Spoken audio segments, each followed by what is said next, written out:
सुप्रभात सभी को। Firstly happy Republic Day to all. सर्वप्रथम मैं यहाँ पर उपस्थित respected chief guest, respected director ma'am, respected principal ma'am and all my faculties और मेरे भाई बहनों का हार्दिक अभिनंदन करता हूँ।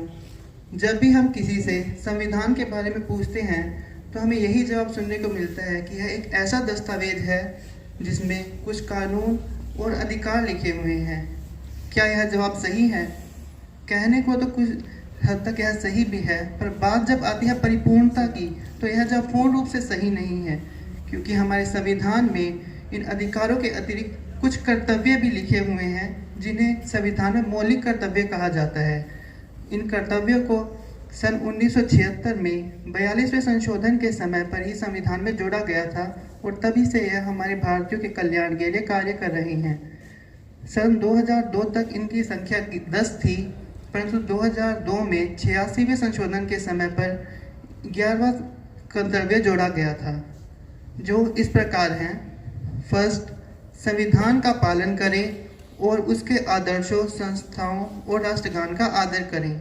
सेकंड, स्वतंत्रता के लिए हमारे राष्ट्रीय आंदोलन को प्रेरित करने वाले उच्च आदर्शों को हृदय में संजोए रखें और उनका पालन करें।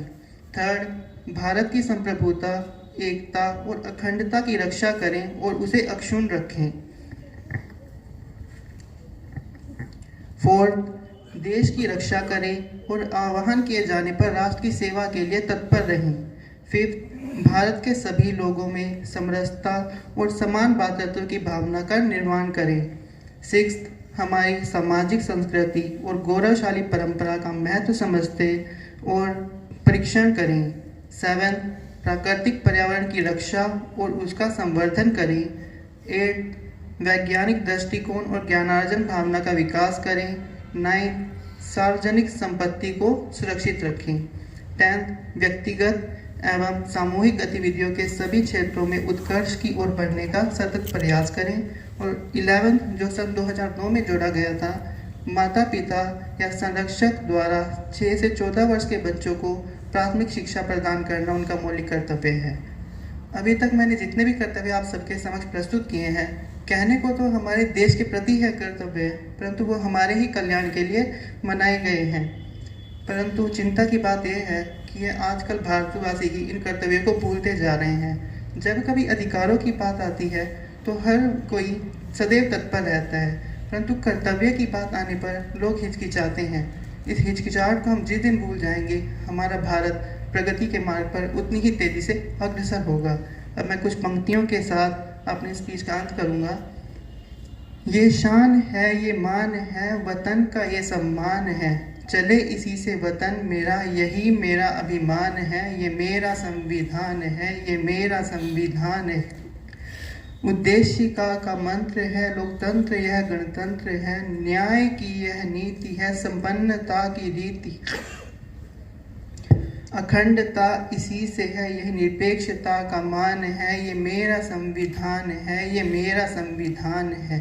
कानून की दलील है, स्वतंत्रता का मील है, कर्तव्य है, अधिकार है, विचारों का अंबार है, स्वराज्य भी इसी से है, इसी से वतन महान है, ये मेरा संविधान है, ये मेरा संविधान है।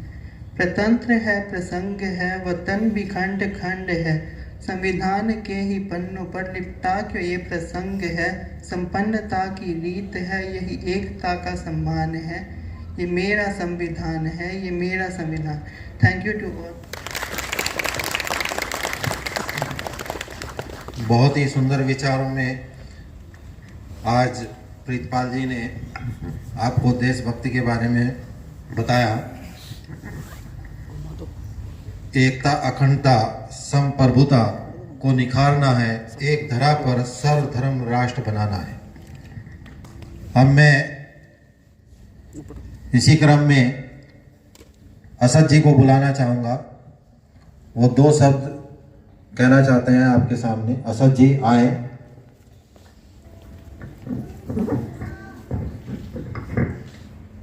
Respected Group Secretary Sankalp sir, Honorable Director ma'am, and all teachers and all my dear students, a very good morning all of you. जैसा कि आप सब जानते हैं कि हिंदुस्तान के अंदर आज सबसे ज़्यादा खुशी वाला दिन है। हिंदुस्तान की सरजमी पर आज हर एक बाशिंदा खुशी मना रहा है। क्यों? क्योंकि आज के दिन हमारा संविधान लागू हुआ था और दुनिया का सबसे बड़ा लिखित संविधान जिसके निर्माता डॉक्टर भीमराव अंबेडकर साहब हैं, जो संविधान 2 साल 11 महीने 18 दिन में लिखा गया, वो संविधान हम सबको हमारे फंडामेंटल राइट्स देता है, हमें मौलिक अधिकार देता है, हमें जीने का अधिकार देता है। जब दुनिया के हम किसी मुल्क से आते हैं तो हम देखते हैं कि दुनिया के अंदर हमें तरह तरह के फूल मिल जाएंगे, तरह तरह की बिल्डिंगें मिल जाएगी, लेकिन आप यकीन मानिए कि उन फूलों के अंदर वो खुशबू नहीं है जो मेरे देश की इस मिट्टी के अंदर है।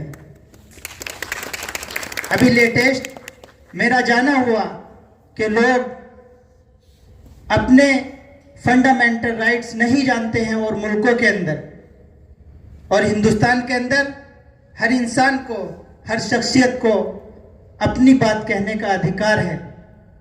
तो जब हम दुनिया से आते हैं और दुनिया देख कर आते हैं तो मुझे फिर अल्लामा इकबाल का वो शेर याद आता है कि सारे जहां से अच्छा हिंदोस्तां हमारा, हम बुलबुले हैं इसकी, ये गुलसिता हमारा।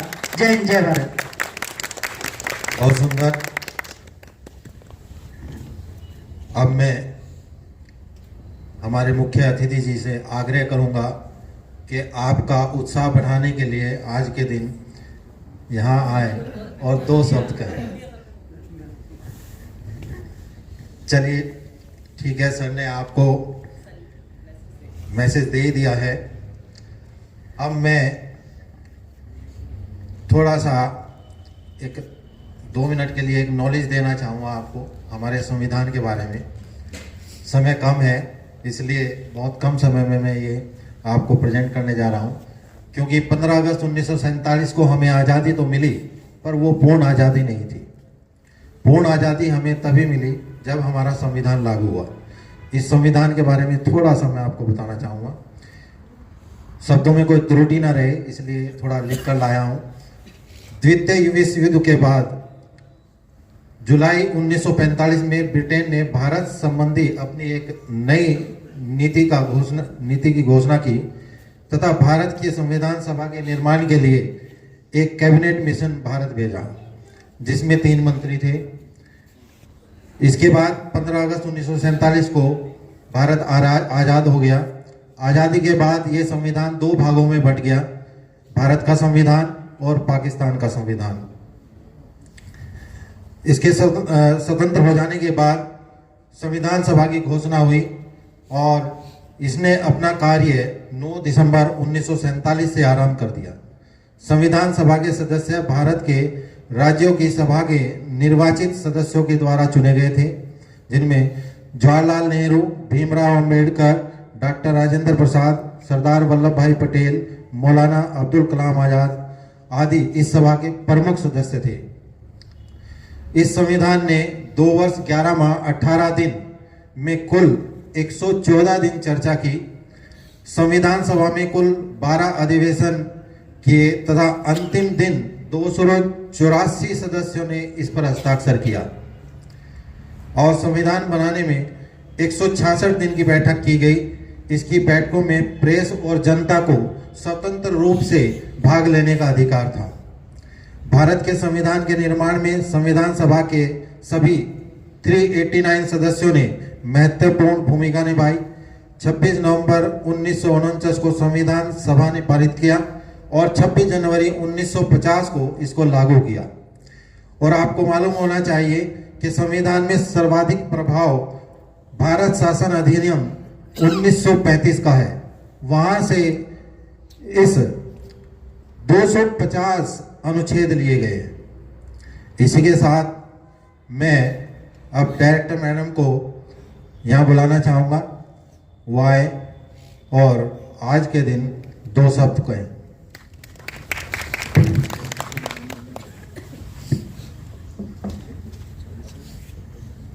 आज के हमारे मुख्य अतिथि परम आदरणीय हमारे सचिव इंजीनियर संकल्प कुलश्रेष्ठ जी, मेरे प्यारे स्टाफ सदस्य और बहुत ही प्यारे छात्र छात्राओं, मैं आप सबका आभार अभिनंदन कि इतनी ठंड होने के बावजूद आप सभी यहाँ उपस्थित हैं, क्योंकि आपके अंदर देशभक्ति का जज्बा है।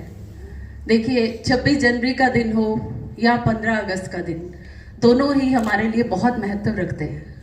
15 अगस्त का दिन हमें आज़ादी मिली, अंग्रेज़ों ने वो दिन निर्वाचित किया, और 26 जनवरी का दिन वह दिन है जिसको हमने चुना। इसकी कहानी आप सबको पता ही होगी, मैं बहुत कम शब्दों में आपके सामने रखती हूँ। 26 नवंबर 1949 को हमारा संविधान पूर्ण रूप से बन गया था, और 2 महीने बाद 26 जनवरी 1950 को लागू किया गया। इसके पीछे का रहस्य ये है कि जब 1928 और 1930 2 वर्ष हमारे लिए बहुत ही महत्व रखते हैं, क्योंकि उसमें हमने लाला लाजपत राय को खोया, हमने हमारे बहुत ही प्रिय शहीद भगत सिंह को खोया, बहुत ही महान हस्तियों को हमने उस दौरान पर खोया। और लाला लाजपत राय ने एक क्रांति जगाई। उन्होंने कहा हमें संपूर्ण स्वराज्य चाहिए, नहीं तो उससे पहले हम डोमिनेंट कंट्री के रूप में ही एक्सेप्ट कर रहे थे, क्योंकि अंग्रेज़ों के साथ 1919 में हमारी जो वार्तालाप हुई थी। लेकिन 1929 में हमारे अंदर एक स्वाभिमान जागा, और हमने लाला लाजपत राय की, क्योंकि उन्होंने लाठियां खाते हुए उन्होंने रावी नदी के तट पर लाहौर में शहीद हो गए थे, तो उस चीज़ को ध्यान में रखते हुए सभी हिंदुस्तानियों के अंदर देशभक्ति जागी, और उन्होंने कहा कि अब तो हमें संपूर्ण स्वराज्य ही चाहिए। और क्योंकि 26 जनवरी का दिन जो डिसाइड हुआ था वो कांग्रेस अधिवेशन में हुआ था, और वो 1919 में ही डिसाइड हो गया था कि हम 26 जनवरी का दिन अपने लिए संपूर्ण स्वराज्य मांगेंगे, तो ये हमारे पास चॉइस थी, इसलिए ये दिन निर्धारित किया गया। और 26 जनवरी इसलिए हमारे विशेष हो गई, क्योंकि इसका निर्वाचन हमने खुद किया। और आज हम नमन करते हैं हमारे सभी वीरों को, जिन्होंने जो शहीद हुए। बहुत ही अच्छा, अभी सुबह सर के आने से पहले एक देशभक्ति का गाना यहाँ पर बज रहा था, जो शहीद हुए हैं उनकी जरा याद करो कुर्बानी। और इससे भी प्रमुख ये पंक्तियाँ, ये कवि प्रदीप जी की पंक्तियाँ हैं, और लता मंगेशकर जी ने बहुत अच्छे से इसको गाया। जो ज़्यादा इसमें मेरे को दिल को छुई, जो मैं अभी सुन रही थी, वो पंक्तियाँ ये थी, तुम भूल ना जाओ उनको, तुम भूल ना जाओ उनको, इसलिए कही ये कहानी। तो हमें नमन करना चाहिए, क्योंकि हमारे, जैसा कि अभी बच्चों ने भी बताया, सर ने बहुत अच्छे से हमें हमारा मार्गदर्शन किया। सर ने कहा कि एक शिक्षक होने के नाते हमें अपने कर्तव्यों को, हमें ऐसी शिक्षा देनी चाहिए ताकि हमारे बच्चे हमारे संविधान का सम्मान करें, हमारे संविधान को समझें। हमारा संविधान केवल एक, हम ये नहीं मान सकते एक दस्तावेज है, ये एक संपूर्ण एक इस तरह का, क्योंकि 1919, 1935 बहुत सारे वाक्य 1930 के इसके अंदर अंकित है। संविधान केवल एक दस्तावेज के रूप में नहीं, हमें इसे श्रद्धा पूर्वक अपनाना चाहिए, और इसके एक एक शब्द में, क्योंकि ये एक लिखित दस्तावेज है, और बहुत से बच्चों ने, हो सकता है हमारी पार्लियामेंट में इसका लिखित स्क्रिप्ट है भी, अगर मौका लगा तो हम ज़रूर आपको लेकर जाएंगे, स्टूडेंट्स को, स्टाफ को, और वहाँ दिखाकर लाएंगे। बहुत ही सुंदर लिपि में लिखा गया है। तो हमें अपने संविधान पर गर्व होना चाहिए, आज हिंदुस्तानी होने पर गर्व होना चाहिए। अतः मैं अपनी वाणी को विराम देते हुए पुनः सर का आभार अभिनंदन करती हूँ कि सर आज आए और इस मौके पर हमारे साथ अपने विचार साझा किए। धन्यवाद सर। जय हिंद, जय भारत। Thank you. मैडम ने बहुत सही नॉलेज आपको दी, और सर ने जैसे कि कहा कि शिक्षक ही वो व्यक्ति है जो स्टूडेंट्स को आने वाले हमारा भविष्य तैयार करता है। और ये कहा भी है, आप सभी शिक्षक जो हैं छात्र को ऐसी नॉलेज दें जिससे कि वो एक नया भविष्य तैयार कर सकें। गुरुर् ब्रह्मा गुरुर्विष्णु गुरुर्देवो महेश्वराय गुरुर साक्षात परब्रह्म तस्मै श्री गुरु नमः, ये कहा गया है गुरु के बारे में। और मैं प्रीतपाल को यहाँ इनवाइट करना चाहता हूँ, वो आए और सर से आग्रह करूँगा कि इस बच्चे को पटका पहनाकर इसका हौसला अफजाई करें।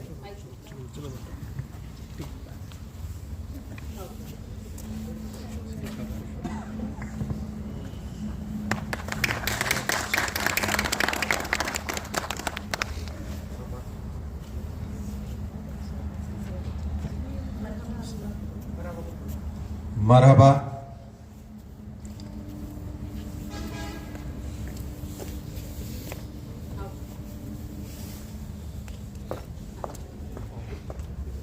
BSc फर्स्ट ईयर से